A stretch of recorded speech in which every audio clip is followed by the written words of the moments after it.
안녕하세요 여러분, 다시 돌아온 코몽쌤입니다. 이번 시간에는요 물의 특성 그 첫 번째에 대해 한번 배워보는 시간을 가져보도록 할게요. 오늘 배울 물의 특성은 무엇인고 하니, 오늘은 물의 밀도에 대해서 한번 배워보도록 하겠습니다. 우리가 일반적인 물질에 대한 밀도를 배웠을 때는 액체 상태보다 고체 상태가 밀도가 높다고 배웠어요. 하지만 우리 한번 얼음물을 생각해 볼까요?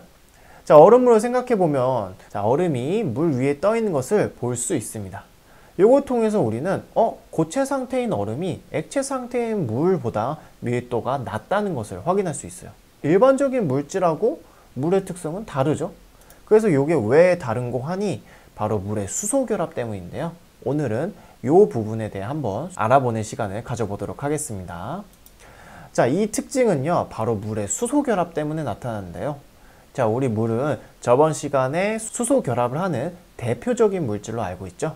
그래서 물 분자 내에 부분적인 음전하를 띠는 산소 원자와 이웃탄올 물 분자에 부분적인 양전하를 띠는 수소 원자와 수소 결합을 형성하는 성질을 갖고 있고요.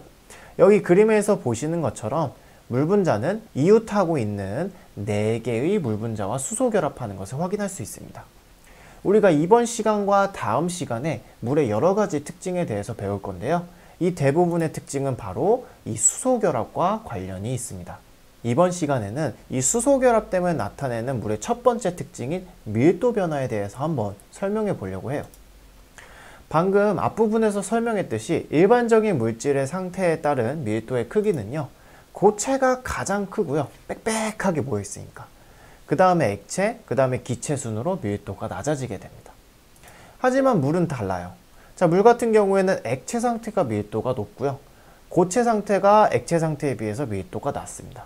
요건 왜 그럴까요? 바로 물의 수소 결합 때문인데요.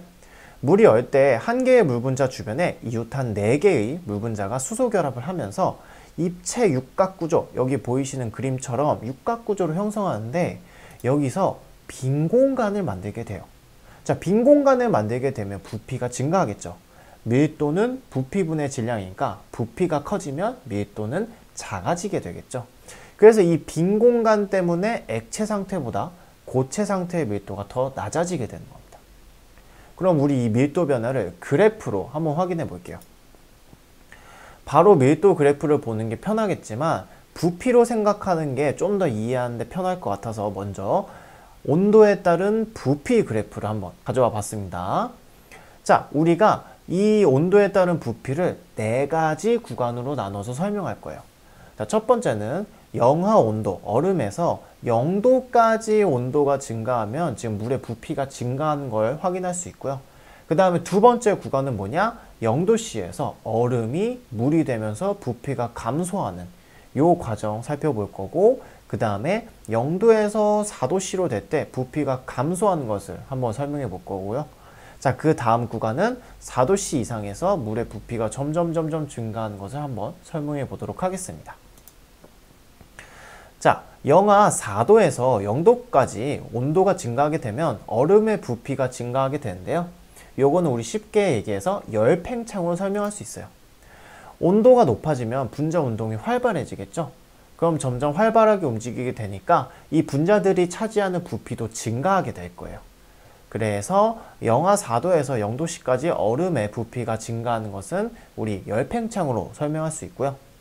자, 그 다음에 0도씨에서 얼음이 물로 변하면서 부피가 급격하게 감소하는 것을 확인할 수 있습니다.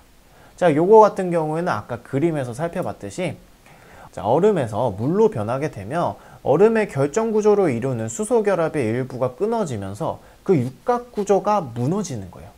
육각 구조가 무너지니까 빈 공간이 사라지고, 빈 공간이 사라지니까 부피가 급격하게 감소하는 거죠.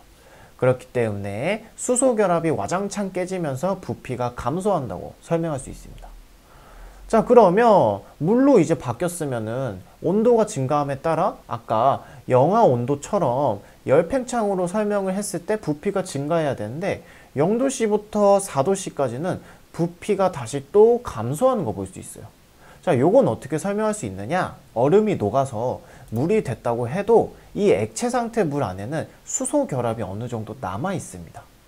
그래서 이 상태에서는 열을 가하게 되면 남아있는 수소 결합이 더 깨지게 되는데요. 이때 열팽창에 의한 부피 증가보다 수소결합이 끊어짐에 따른 부피 감소 영향이 더 커요. 자, 부피 증가보다 부피 감소의 영향이 더 크니까 부피가 감소하게 되는 거죠. 그런데 우리가 4도씨가 되면 웬만한 수소결합이 다 깨지게 되고 오히려 이제 열팽창에 의한 부피 증가가 수소결합의 끊어짐에 의한 부피 감소보다 더 영향력이 커지게 됩니다. 즉 4도씨 이상에서 물이 부피가 증가하는 것은 그냥 열팽창에 의한 부피 증가 때문이다 라고 설명을 하시면 돼요. 자, 그렇게 되면 영하 온도의 얼음에서부터 영상 온도의 물까지 부피 변화가 왜 이렇게 일어나는지에 대해 설명이 됐습니다. 근데 우리는 최종적으로 물의 밀도 변화를 알고 싶은 거잖아요. 자, 밀도는 부피분의 질량이죠. 그러니까 부피하고 밀도는 반비례 관계잖아요. 그래서 이 부피 그래프를 거꾸로 뒤집게 되면 바로 밀도 그래프가 되게 됩니다. 그래서 여기서 확인해야 될 건 뭐냐면 물은 고체 상태에서 액체 상태가 되면 부피가 감소하면서 밀도가 증가해요. 그러면 0도씨 물에서 밀도가 가장 높으냐? 아니에요. 0도씨에서 4도씨로 온도가 높아짐에 따라서 나머지 수소결합이 더 끊어지기 때문에 여기서 한 가지 체크하셔야 될 것은 0도씨가 아닌 4도씨에서 물은 밀도가 가장 높다. 요것을 체크하고 넘어가시면 됩니다. 그리고 방금 선생님이 설명했었던 것처럼 물의 밀도를 각 구간별로 설명만 할 수 있으면 이번 시간에 배워야 될 물의 밀도를 여러분은 설명할 수 있게 되는 겁니다. 아시겠죠? 오늘 알아봐야 될 물의 밀도 변화는 요것으로 수업을 종료하겠고요. 다음 시간에는 나머지 물의 특성에 대해서 한번 배워보도록 할 건데요. 나머지 물의 특성도 결국에는 수소 결합에 의해서 나타나는 특성이기 때문에 이해하는 데 크게 어려움이 있진 않을 거예요. 아시겠죠? 그럼 여러분 다음 시간에 봅시다.